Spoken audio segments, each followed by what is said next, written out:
মাদারীপুর সদর উপজেলার দুধখালী এলাকার মোক্তার সীমা দম্পতি কোরবানির পশুর হাটে বিক্রির জন্য তাদের খামারে প্রস্তুত করা হয়েছে ৩৫টি গরু।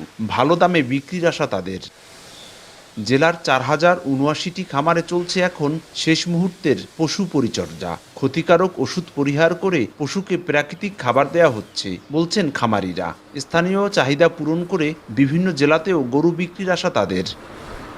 জেলার চাহিদা পূরণে কোরবানির ঈদকে সামনে রেখে ব্যস্ততা বেড়েছে খামারগুলোতে। খামারিদের প্রত্যাশা, ভারত থেকে অবৈধভাবে গরু আমদানি করা না হলে এবার চড়া দামে বিক্রি হবে গবাদি পশু। এতে গতবারে লোকসান পুষিয়ে নেওয়ার প্রত্যাশা খামারিদের।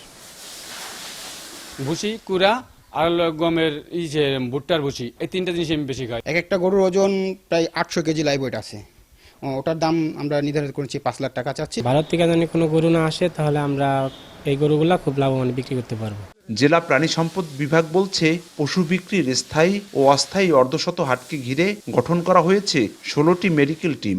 স্টেরয়েড হরমোন যাতে ব্যবহৃত না হয় সেই জন্য পরামর্শ দিচ্ছে আমাদের মেডিকেল টিমগুলো সারা জেলাতেই কাজ করতেছে। প্রাণী সম্পদ বিভাগের তথ্য মতে মাদারীপুরে ৬৬,৮৮০ পশুর চাহিদার বিপরীতে প্রস্তুত করা হয়েছে ৭২,৪৯৫টি পশু।